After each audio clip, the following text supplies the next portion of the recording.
मैंने 23 मार्च को प्रेस के माध्यम से ये कहा था, हालांकि मेरी बात की कोई परवाह क्यों करेगा। इतिहास और इतिहास के पन्ने, चाहे हम हों चाहे भारतीय जनता पार्टी के लोग हों, हम लोगों को किसी को भी इतिहास के पन्ने नहीं पलटना चाहिए, क्योंकि इतिहास में क्या घटना घटी है, हम इतिहास की उन किताबों को पढ़ रहे हैं, उसकी इंटरप्रिटेशन अपने हिसाब से कर रहे हैं।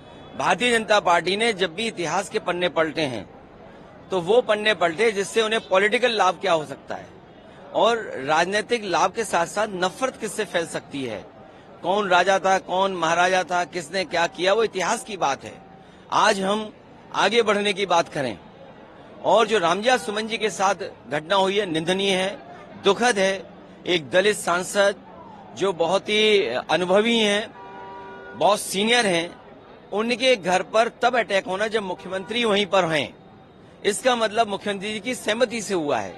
ये जो जीरो टॉलरेंस की बात करने वालों का जीरो टॉलरेंस ही जीरो हो गया है।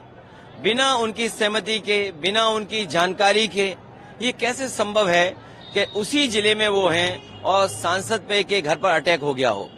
लेकिन मुख्यमंत्री ने अभी पॉडकास्ट में एनआई में बात करी, उन्होंने कहा उत्तर प्रदेश सबसे सुरक्षित और खास करके मुसलमानों के लिए सबसे सुरक्षित है।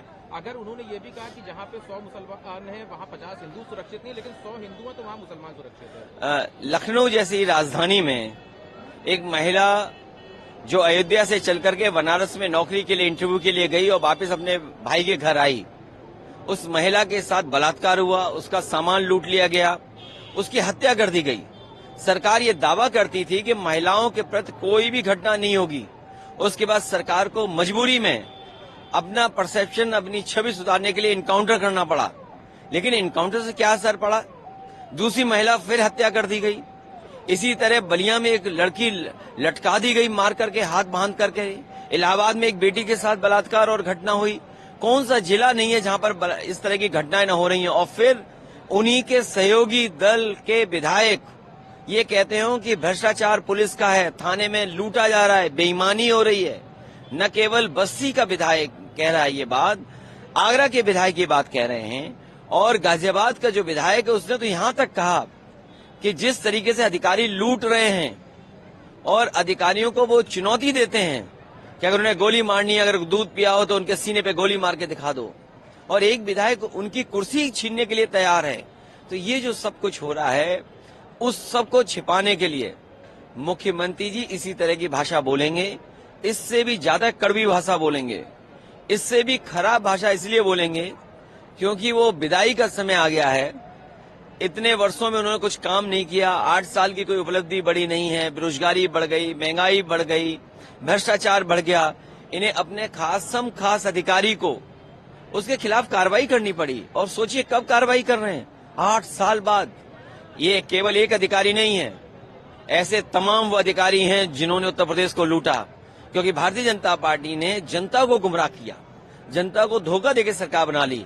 आज जो अधिकारी उनके आसपास हैं, जिनको जिम्मेदारी दी है, वो समझते हैं, वो आज वो उन्हें बेवकूफ बना रहे हैं, सरकार को बेवकूफ बना रहे हैं। उसका परिणाम ये है कि बड़े पैमाने पर भ्रष्टाचार हो रहा है। इन्हीं की सरकार में एक अधिकारी पे आरोप लगा था कि जो उत्तराखंड में पैसा निकला है कई 50 करोड़ से ज्यादा, वो भी इन्हीं का कोई अधिकारी खासम खास था। ये तो खबरें चल रही हैं जो अखबारों में, क्या ये सब मुख्यमंत्री को नहीं दिखाई दे रहा है? और फिर जिस जिले से वो आते हैं, सूदखोर हत्या कर रहे हैं, बेटियां सुरक्षित हैं गोरखपुर में, और उन्हीं के गोरखपुर में गोरखपुर लिंक जो भ्रष्टाचार की बड़ी बड़ी बातें करते हैं। कोई कल्पना कर सकता है कि गोरखपुर लिंक 7,000 करोड़ का बनेगा? जो 2022 में शुरू होना था आज 2025 हो गई, तब भी नहीं शुरू हो पाया। जिस बुंदेलखंड एक्सप्रेसवे को प्रधानमंत्री से उद्घाटन कराया गया, वो एक्सप्रेसवे बनने के बाद से आज तक मेंटेन हो रहा है, मेंटेनेंस चल रहा है। तो ये जो भ्रष्टाचार का खुलासा नहीं हो रहा तो और क्या हो रहा है? सर, आपने एक्सप्रेसवे की बात करी, मुख्यमंत्री कह रहे थे कि 1.5 एक्सप्रेसवे इतने सालों में मिला 2017 तक। दूसरी उन्होंने जो अपने 24 के चुनाव की बात करी, जिसको आप लोग कहते हैं कि 24 में जनता ने चेहरा दिखाया, 27 का चुनाव इससे पता चलता है। वो ये कह रहे हैं कि 24 में विदेशी फंडिंग हुई थी, और ये जो विपक्ष ने जो संविधान या पीडीए या ये जो सब कुछ था, इससे ढकोसला था, जिसको लोगों ने बाई इलेक्शन में उसका जवाब दिया। अगर विदेश से पैसा फंड हो रहा है तो विपक्ष के पास फंड नहीं हो रहा है, ये सत्ता वालों के पास जा रहा होगा पैसा, सत्ता वालों ने इस्तेमाल किया होगा। कोई कमजोर आदमी को फंड नहीं करता है। कोई फंड अगर करेगा तो लाभ लेने के लिए करेगा, और लाभ सरकार में बैठे हुए लोग दे सकते हैं। और सच्चाई तो यह है कि अगर मुख्यमंत्री जी ये बात कह रहे हैं तो वो दिल्ली वाली सरकार से कहें कि जहां जहां जिस जिस देश से पैसा आया है उन एम्बेसडरों की एम्बेसी पर बुलडोजर चलाएं मुख्यमंत्री जाकर के। हमारे उत्तर प्रदेश मुख्यमंत्री जी को वीजा लगवाएं। जिस देश से पैसा आया है भारत में, उस देश में जो हमारे भारत की एम्बेसी है उस पे योगी जी को भेज करके बुलडोजर चलवा दो। आखिरी सवाल है, मुख्यमंत्री से जब अयोध्या और इसका जिक्र हुआ तो उन्होंने कहा काशी में हाईकोर्ट कोर्ट का मामला है, वरना हम उसको भी वो मथुरा हम ले चुके होते, मथुरा में कोर्ट में मामला चल रहा है। ये जाने का जो डर है, जो विदाई का डर है, इसलिए इस तरह की भाषा इस्तेमाल की जा रही है। ये समय जो जनता ने 8 साल खोया है, इसका जवाब क्या देगी सरकार? 8 साल खो दिया, बेरोजगारी बढ़ गई, महंगाई बढ़ गई, बिजली महंगी हो गई, असुविधाएं। आज तो उत्तर प्रदेश में जो विकास की गति होनी चाहिए थी, जो आपकी जीडीपी होनी चाहिए थी, जो पर कैपिटा इनकम होनी चाहिए, जो इन्वेस्टमेंट होना चाहिए था, वो कहाँ दिखाई दे रहा है? और क्योंकि इन्वेस्टमेंट नहीं दिखाई दे रहा है, इन्वेस्टमेंट के बहाने अधिकारियों ने अपनी जेब भर ली, उसका जवाब सरकार के पास नहीं है।